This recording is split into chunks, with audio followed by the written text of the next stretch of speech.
ከእንዲህ አይነት ወንድ ፈጽመሽ ራቂ። አሁን የቶክሲክ ወንድ ባህሪዎችን 5 ባህሪያት እነግርሻለሁ። ከእንደዚህ አይነት ወንድ ፈጽመሽ ትርቂያለሽ ማለት ነው።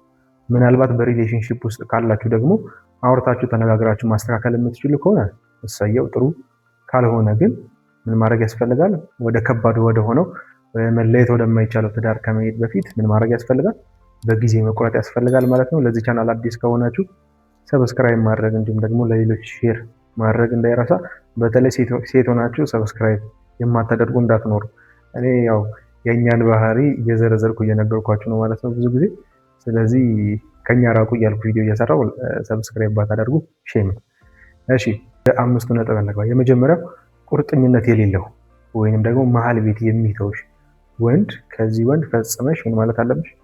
መራቅ መቻል አለብሽ። ይሄ ማለት ምን ማለት ነው? ፍቅር ይፈልጋል፣ እንድትንከባከቢ ይፈልጋል፣ ሁሉን ነገር እንድታደርጊለት ይፈልጋል። ከጋብቻ በፊት ያሉ ሁለት ባለትዳሮች የሚያደርጉትን የፍቅር ግንኙነት ሁሉ እንድታደርጊለት ይፈልጋል። ግን ደግሞ ለነገ ምን አይልም፣ ኃላፊነትን አይወስድም። አብራችሁ እንድትተኙ ይፈልጋል፣ የፈለገውን ነገር ማድረግ ይፈልጋል። ግን ደግሞ ልጅ ከተረገዘ ይሄ ሰውዬ ነገ ምን ብሎ ነው የሚጠፋ? በቃ ድራሹን ያጠፋል። የኔ አይደለም የትም ስትንዘላዘይ ምናምን ብሎ ይመልስልሻል። ስለዚህ ኃላፊነትን መሸከም የማይችል ቁርጠኛ ያልሆነ ሰው ጋር በፍጹም ምን ማለት የለብሽም፣ የፍቅር ግንኙነት መጀመር የለብሽም። የፍቅር ግንኙነት ብትጀምሪ ጉድ አድርጎሽ ምን ይላል? ይጠፋል ማለት ነው። በጣም ረጅም ዓመት ቆይታችሁ ረጅም ወራት አብራችሁ አሳልፋችሁ ምናልባት ባልና ሚስት የሚያደርጓችሁን ሁሉን ነገር እያደረጋችሁ ምንና ምንድነው ስትዩ ራሱ በድፍረት ደፍሮ አንቺ የወደፊት ሚስቴ አሁን ደግሞ ፍቅረኛዬ ወይንም ደግሞ እጩኛዬ ብሎ መመለስ የማይችል ምንድነን ግን ምናምን እያለ የሚጠይቀሽ ከሆነ ይሄ ሰውዬ በጣም ቁርጠኝነት የሚጎድለው እና ደግሞ ለአንቺ ለነገሽን በጣም የሚያስፈራ ሰው ነው። ስለዚህ ከእንደዚህ አይነት ሰው ጋር በፍጹም መቆየት አይገባም ማለት ነው። ሁለተኛ ደግሞ ተቆጣጣሪ ስላችሁ መቆጣጠር በራሱ ጥሩ ነው፣ ግን ደግሞ ከልክ ያለፈ መቆጣጠር፣ የት ሄድሽ የት ገባሽ ያለ በጣም የሚያስጨንቅሽ ከሆነ ስልክሽን ከፍቶ ቼክ የሚያደርግ ከሆነ ይሄንን ልበሺ ይሄንን አትልበሺ እንትናን አገኘው ከእንትና ጋር አትገናኝ ምናምን ያለ በጣም በቃ ኮንፈርትሽን የሚነሳው ከሆነ ይሄ ሰውዬ በቃ ልክ አይደለም። ከዚህ ሰውዬ ጋር መኖር አትችይም። መኖር የምትፈልጊ ከሆነ ደግሞ ስቃይሽን አስበሽበት ምናምን ነው ልትገቢበት የምትችይው እንጂ በፍጹም ከዚህ ጋር ሊኖር የሚችል አይነት ሰው አይደለም። ከዛ ደግሞ ምን ይላችኋል መሰላችሁ? ይሄ ሁሉ ነገር የማደርገው እንዲማደርገው ምናምን እኮ ምን ስለማደርግሽ ነው ስለምወድሽ ነው እያለ ምክንያት ይሰጥሻል። ግን ስለሚወድሽ ነው አይደለም። ምናልባት እሱ ታማኝ ላይሆን ይችላል። እሱ ታማኝ ስላልሆነ ሌባ እኮ ሁሉም ሰው ሌባ ይመስላል። የሚዋሽ ሰው ሌላ ሰው እውነት ቢያወራም ምናምን በቃ ሁሌ የሚዋሽ ነው ይመስላል። ስለዚህ ከእንደዚህ አይነት ሰው ራስን ምን ማድረግ ያስፈልጋል? መጠበቅ ያስፈልጋል። በተለይ ደግሞ እቺን ነገር ትኩረት እንድታደርጉልኝ የምፈልገው የሆነ ነገር አደርጋችሁ በቃ እንዲማደርገው ስለምወድ ነው እንዲማደርገው ስለምወድሽ ነው እንዲያደረግኩት ላንቺ ብዬ ነው በቃ አይባልም። ይሄ ነውርም ነው። በቃ ዝም ብለህ አድርግ። ትወዳታለህ አይደል? በቃ ዝም ብለህ አድርግ። ስለምወድሽ ነው ምናምን እያልክ ኮንፈርት እንዳይሰማት አታደርግ። አንቺም እንደዛ አታደርጊ።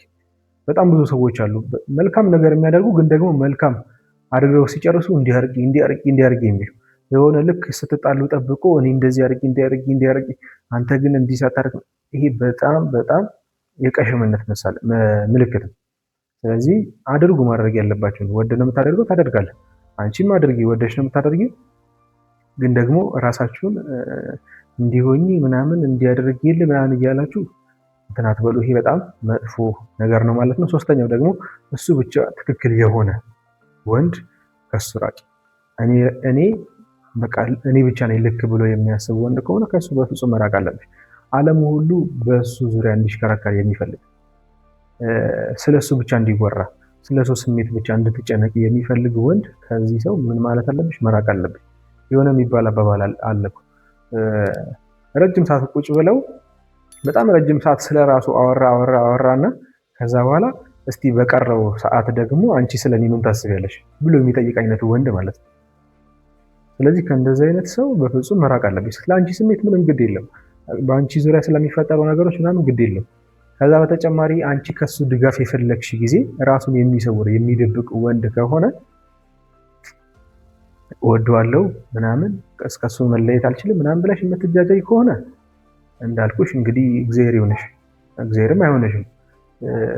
በቃ በግልጽ እኮ እየተነገረች ነው። እንዲህ አይነት ወንድ ምናልባት መስተካከል ካልተቻለ በቃ ህይወትሽን ያበላሻል እየተባለ ነው። ስለዚህ ራስን ከእንደዚህ አይነት ሰው ምን ማድረግ ያስፈልጋል? ማራቅ ያስፈልጋል። አራተኛው ደግሞ ኃላፊነት የማይወስድ ህፃን ከሆነ ወንድ ራስሽን ምን አድርጊ? አረቂ። በቃ ራሱ ጥፋት አጥፍቶ ሁላ ህፃን የሚባሉ ወንዶች ራሳቸው ጥፋት አጥፍተው ራሳቸው የሚያኮርፉ ራሳቸው ጥፋት አጥፍተው ራሳቸው ያኮርፋሉ። በስትክክል ምን እንደተፈጠረ የሆነ ችግር ሲፈጠር ምናምን ቁጭ ብለው ማውራት አይችሉም። ተነጋግረው ማሳመንን አይችሉም። ስለዚህ የሚያኮርፉ የሚያለቃቅሱ ምናምን አይነት ሰዎች ከሆኑ እነዚህ ሰዎች ለህይወትሽ በጣም አደጋዎች ናቸው። ስለዚህ ከነሱ ምን ላይ ራቂ። ኃላፊነት ሌላ ሰው እንዲወስድላቸው ይፈልጋሉ በህይወታቸው። ምናልባት ማማ ቦይ ነው የሚባለው።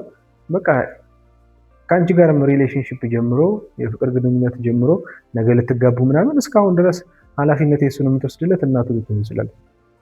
ስለዚህ አሁን አንቺን ካገባሽ በኋላ ደግሞ አንቺን እናት አድርጎ በቃ ኃላፊነቱን ሁሉ አንቺን ሊያሸክምሽ ይችላል ወገብሽ እስኪጎብጥ ድረስ።